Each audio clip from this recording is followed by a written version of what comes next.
road to growth, success of an entrepreneur. We've raised the bar. Learn firsthand from successful business owners and create your own path to success. I'm gonna show you how great I am. It's time to hit the road to growth with team lead of the Enriquez Group, Realtor Vinny.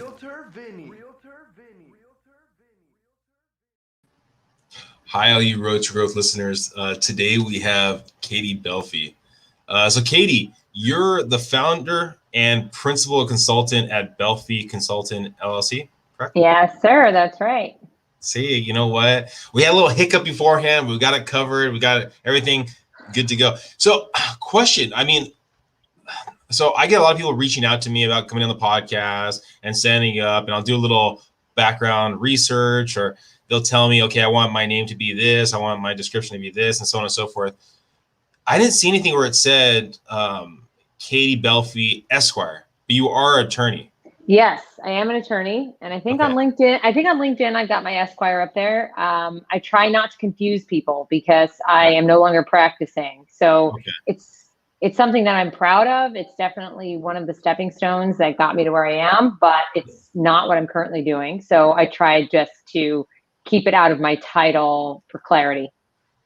Do you feel a difference when you were using the Esquire in your name and kind of sending emails out, or do you? Okay. Definitely. And it's why it's still in my signature block. And it's why I use it on LinkedIn, especially when I was starting out in this industry as a young woman. It gave that ESQ added credibility where I might not have had it with people that tend to look for titles. In conversation, have you learned when to kind of bring it up and when not to? I mean, just to give quick validity to who you are. Absolutely. I think it's really important to recognize the tokens that you carry with you that are meaningful to other people, even if there's something that you're not currently working on or not currently really focusing on.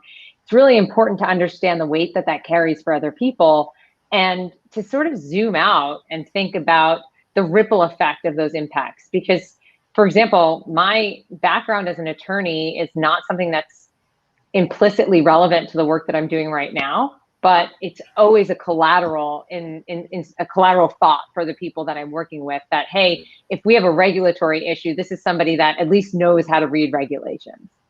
I got you. Is it mostly the regulation aspect of it that correlates to your current business for the most part? I mean, on paper, yes. Yeah. For me personally, the way that I was taught to think as an attorney in terms of problem solving and client management, I use every single day. And it's really a part of the person that I am, and it's part of the business that I'm building, whether I like it or not. Because that training, it goes really deep, and you don't even realize that you have this skill set until you're standing up next to somebody who doesn't, and then you realize it. It's funny sometimes and baggage can be good, positive and negative.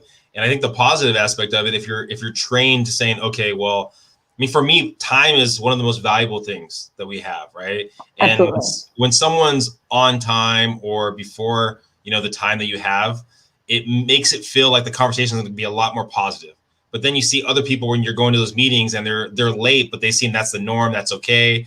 It kind of brings that little extra to it. So I can only imagine with basically your years of law school and understanding, okay, how to do this. And when someone doesn't do it, you're like, okay, wait, I got to go speak on their language. I got to figure out how to adapt a little bit. Absolutely. I mean, I will say in terms of positive and negatives, there's definitely people that I'll be talking to that as soon as I say I'm an attorney, they say, oh, forget it. They assume that I'm already going to be somebody that is creating obstacles for them or like bringing up laws that they're not thinking about. So you really need to manage your audience and know who you're talking to. So your consulting company, what does that look like? What does that consist of? If you're on an elevator, someone's like, what do you do for a living? How would you describe it? I help people prepare for emergencies and then clean up after the fact when they weren't prepared. So I offer readiness and resilience consulting to everyone from individuals to corporations. And that service is slightly different with each of those audiences, but the foundation is applicable to everybody.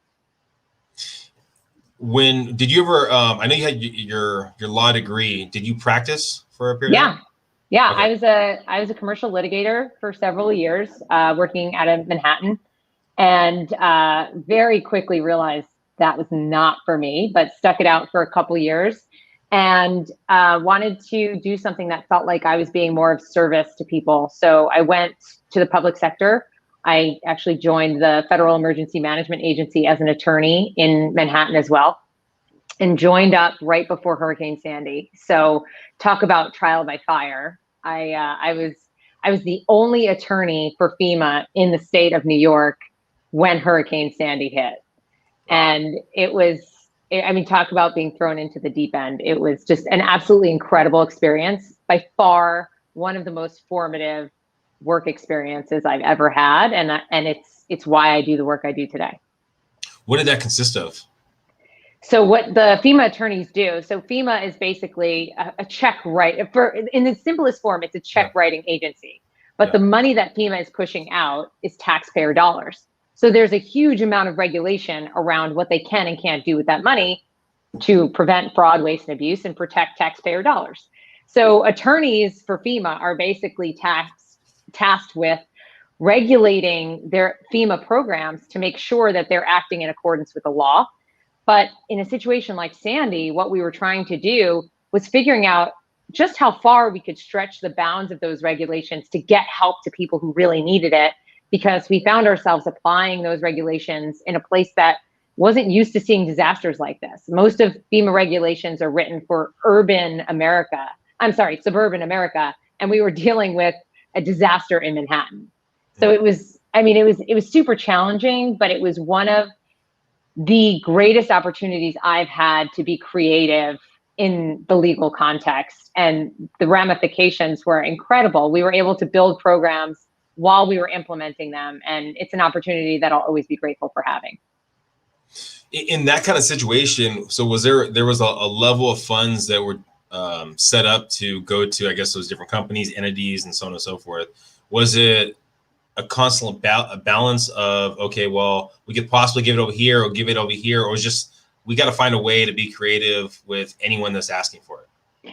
So it's really, there's a lot of structure around who gets money from FEMA and how, and it's built into different programs. So for example, there's a swath of money that's dedicated for individual assistance, a swath of money that goes to public assistance, that's going to go to states, cities, counties, and sort of your private nonprofit companies.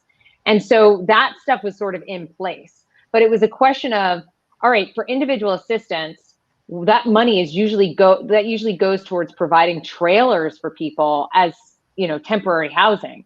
That's not something we could do in Manhattan. How else can we take those funds and turn it into a program that still fits within the bounds of the law, but actually delivers help that's necessary and helpful for the place that we're doing the work? So when you first started in law, right, you were litigating between an issue already went wrong. And then basically now Hurricane Katrina, basically something went wrong, but on a bigger scale. And now you're trying to fix that issue. Now with the consulting, you're basically trying to fix the issues before they actually happen, in essence. That's a great summary. I think it's learning from helping people manage disasters and issues after the fact, and figuring out how you can build a toolkit to mitigate against those disasters beforehand, and also minimize the damage that's going to occur, because you can't prevent everything. And it's a different form of risk management. You're, as an attorney, you're trying to help people avoid liability. In the work that I do, I'm trying to help people avoid a collapse of their business on one hand, or a major interruption of their family life on the other hand. Pretty much a problem solver, right? Yeah, that's what I call myself. That's exactly right. Have you always had kind of that mindset growing up? It's funny you ask that question, because people don't believe me when I tell this story, but I grew up the youngest of 4 children in a big, loud Italian family. And when I was 4 years old, all I wanted for my birthday was a fire escape ladder. I hounded my mom. I was like, please get me this fire escape ladder. She's like, what does this kid want a fire escape ladder for? But fine, you can have one. And it really was like, from that point in my life, I was anticipating issues and trying to find ways to solve them before they happen. And, my mom thought giving me a fire escape ladder was the solution, and that was it. She'd never have to think about it again. But that was really just the start. From then on, it was like, okay, we need fire drills, we need a plan. So I mean, this is just who I've always been. How old are you? Right now, I'm 35. No, I mean, not. You're never supposed to ask a woman their age. I know. I was like, that's bold. No, I mean, how old were you when you were asking for the ladder? I was 4. I was 4 years old. Okay. Did you actually put together the plans in place after you got the ladder? Oh, 100%. Because my next question was, all right, this is a big metal heavy thing. Am I going to be able to do it? So I said to my mom, I was like, we need to practice. I need to make sure that I can do this myself. When I tell people about this, they're like, there's some psychological stuff that you should probably dig into there. Like, you didn't feel safe. And I'm like, no. This is just who I am as a person. So after that, you're off to high school. Good grades, everything positive there? Huge nerd. Okay. I was always a bookworm. I was into a lot of very weird things. Like when I was in high school, my summer internships were all in like science labs. I was doing research at these labs. I did it was Westinghouse, but now it's like the Intel science competition. I went to a science-based high school. So like this was really what I was into at the time. Again, problem solving. Yeah. And then, I was never somebody that stuff came easy to. I worked really, really hard. I was always studying. And I mean, it paid off. I ended up doing very well in high school, went to a great college, then was able to get into law school by some miracle, because standardized tests were never my thing. And I mean, nothing has changed. I have continued to work that hard every step of the way. And for anyone who tells you that, you can be an overnight success, please introduce me to one of these overnight successes, because I've never met one. What drives you? I mean, what drove you back then? What drives you today? I mean, I think it's changed. Well, I guess at the heart of it, it's always excellence. I have extremely high expectations for myself. I was a competitive athlete from the time I was 5 years old. I was a swimmer. And I think that laid the groundwork for me to learn how to work hard and, push for goals and establish expectations for myself. And it just sort of bled over into every other area of my life. I also, being the youngest of 4 and having 3 older siblings that were super capable and kicking butt all over the place didn't hurt. It was sort of like, yeah, you really got to up your game so you could keep up with these people. But I think it was always excellence in myself. That was always the number one focus. And then when I got into the public sector, it was realizing that I had the capability to affect change outside of myself. And that's really been the driving factor in the last few years and sort of the direction that I'm taking my work. Does it ever get draining? And I mean, now I think it's probably powerful having that why of helping other people. I think maybe just for me, the idea of chasing excellence over time can get draining, especially if you don't give yourself the ability to say, congratulations, nice work, whatever it might be. Yeah. Did it ever get draining? If it did, what did you do to kind of give yourself that oomph for the next hurdle, the next opportunity? How did that work out? Totally. Yeah. I mean, the sort of dark side of chasing excellence is that it leads to unrealistic expectations at times and chasing perfectionism. And it definitely took a lot of mindfulness and sort of introspection to get real with myself about my expectations and sort of allow myself to have those illusions of grandeur, but appreciate that those are illusions and bring myself back down to earth with respect to what are my concrete goals and what are the things that I need to really achieve to make myself feel like this was a successful day at the end of the day. And I think that celebrating the wins is a big part of that. So, to your point about congratulating yourself, that's something that I have to remind myself of constantly. And I have like little Post-its on my desk that, just say celebrate the wins, because something as simple as, booking an interview, this is great. But, being on a platform like this, having this conversation, networking with other people in this industry, other entrepreneurs that are making shit happen, that's a win. And it's so easy to get swept up in what else has to happen and the next step and overlook that. So I think that's where that slowing down and that mindfulness piece comes into play all the time. When did you understand that idea of celebrating wins? Was it at a younger age when you're doing swimming? Was it in college? I mean, was it later in life? When did you start figuring out? Oh yeah, it was much later for me. I mean, I was ruthless with myself as a kid, through college, through law school. I think it was probably only when I let myself off the hook from being a commercial litigator that I realized that, you know, the expectations that you set for yourself aren't always necessarily the best thing for you. And it took me a long time to get to that place where I could let myself off that hook and say, you don't have to be a litigator at a big firm to prove your worth.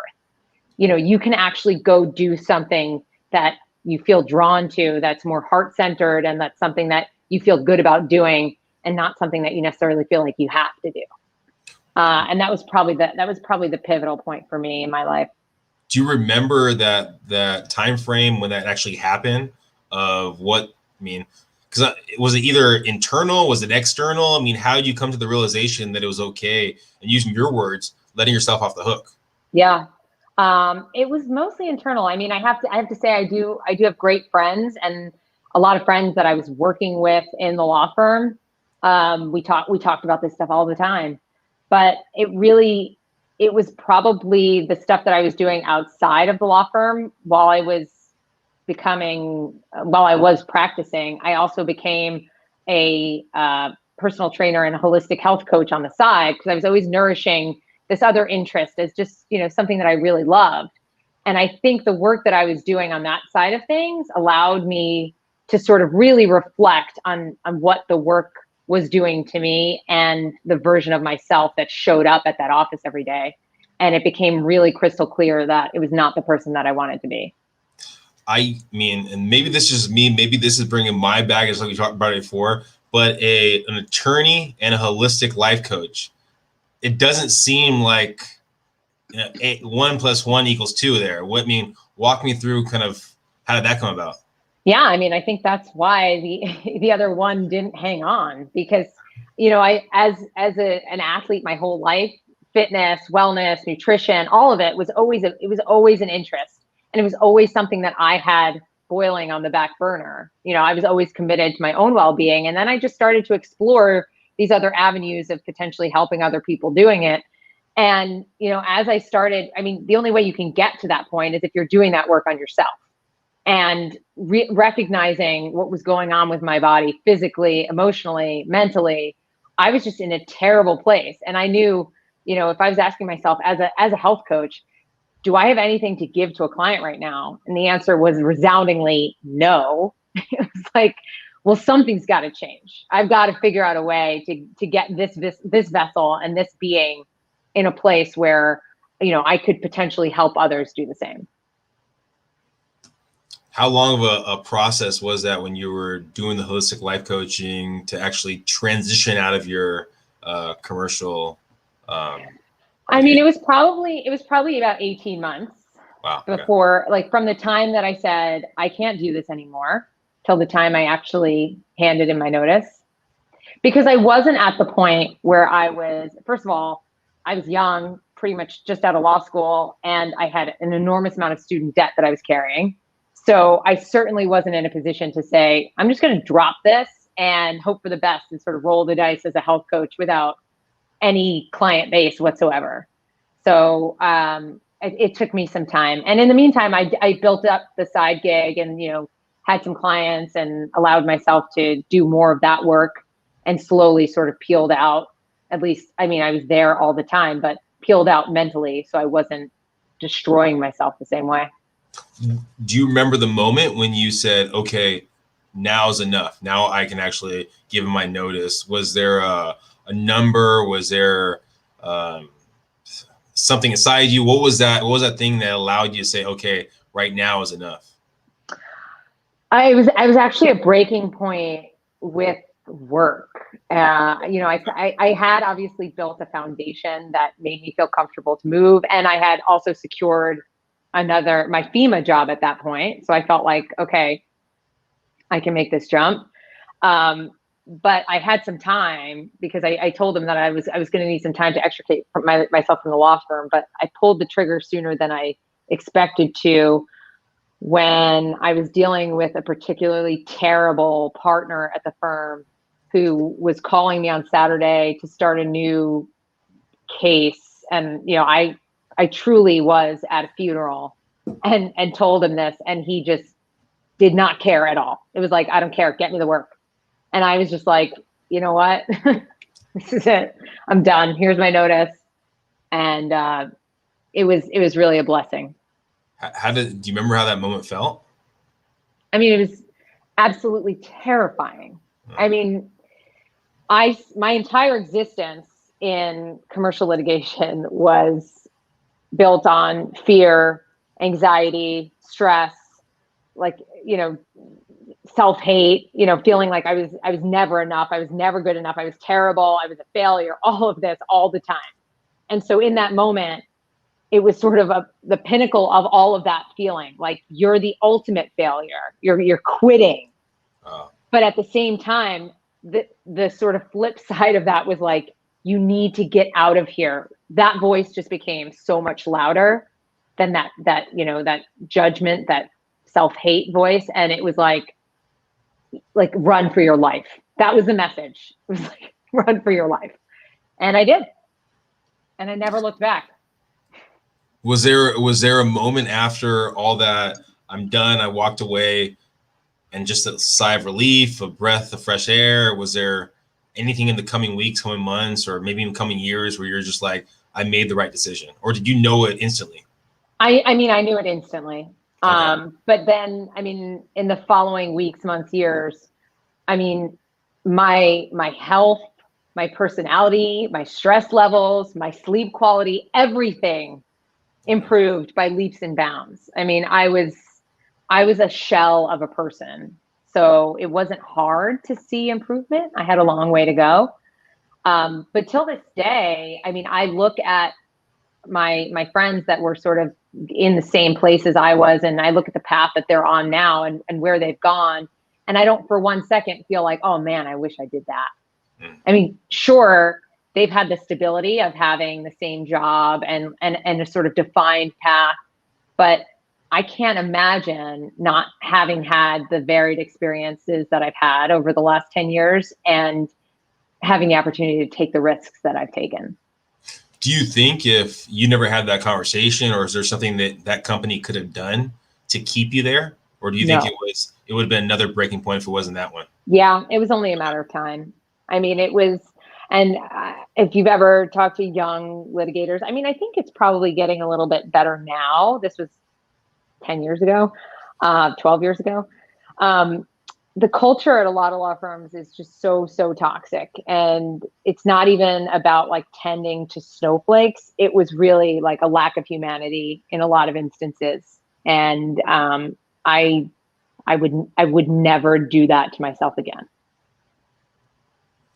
Now, with your new company, or with your company, I mean, before, right, with the commercial litigation, you were given the cases, you were given the files, now you're actually finding the business and then working the business, so forth. How has that transition changed for you?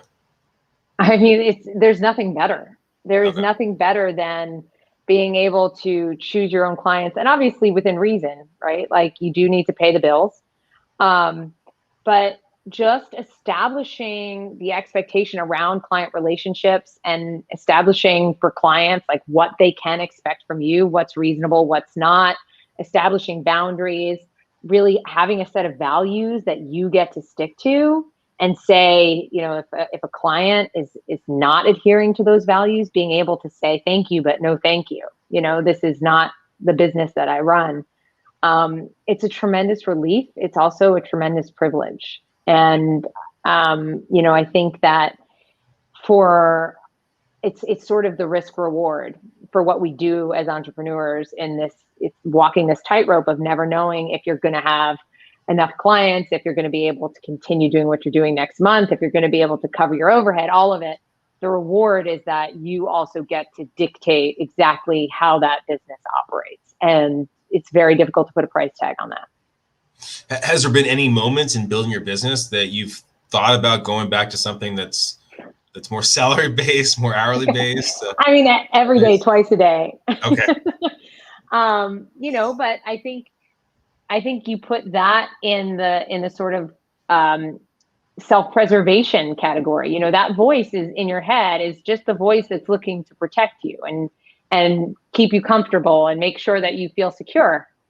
Doesn't mean you have to listen to that voice. Sure, it'll keep you out of trouble, that fight or flight. It'll keep you out of trouble when you're being faced with real danger, a lion's chasing you. But there's a logical brain override that does exist. And I think you do this work long enough, that logical brain gets a lot louder than that voice that's telling you, you know what, you should just close up and go find a 9-to-5 and have that security back. So do you think you'll constantly or consistently have those thoughts and just kind of pushing them back over time? Or do you think there'll be a moment in your career and as you're building your business that you won't have those thoughts anymore? That's a great question. I really hope so. I hope that this is something that I will lose over time. Some of my mentors and some of the entrepreneurs that I really look up to assure me that they still got it. Even after you get to that point where you're like, okay, I've made it. I'm good. There's still that voice in the back of your head that's like, but how long will it last? Are you sure? Are you sure you're good? Are you really sure you're good? And I think it's up to us to sort of build the relationship with that voice and get to a place where you can say, thank you very much, but I'm going to proceed as planned. I think, do you know who David Goggins is? Uh-huh. Okay. One of his talks or one of his speeches or whatever, he talked about the idea every time he's going through some kind of struggle or that thought that comes about, like we're talking about, he goes to his memory bank of all like the things that he's accomplished, like those wins that he's done, to kind of say, hey, you know what, you might be saying this, but I did this, so I don't need to listen to you, kind of thing. So I think it's a great way of looking at it, for at least for me. Totally. Absolutely. And I mean, that's based in neuroscience. Like if we face our fears, if we actually walk through a hypothetical of our fear, we minimize that fear response that we would have to that thing because we're teaching our brain that we can handle it. And so, giving ourselves those examples of those successes is like, we're gonna rewire that neural pathway and say, hey, this fear is a hypothetical, but this success is a real thing. If you were talking to yourself, your, I guess, college self, the one that's basically still pushing themselves for excellence and striving, is there any kind of advice you would give that person today? Oh, yeah, so much advice. I think the number one thing would be make sure that the choices that you're making right now are really for you and not for somebody else. And I think it's a really tough thing to do at 18 or 19 when you're sort of making these decisions about what am I going to do when I grow up and, what direction am I going to take my career in? But there's so much influence on kids at that stage that, building that connection with your intuition and with yourself to know, like, what is it I truly want? If you could start building that at the beginning of college, so when you get to graduation day, you know that what you're doing is actually following that drive, that intuition, that guide. I mean, you'll be a step ahead of everybody. And that's so tough to do because we're constantly being told what to do this, do that. And to actually say, what do I want? That's, I think, a very powerful thing when you come to that realization, what it is.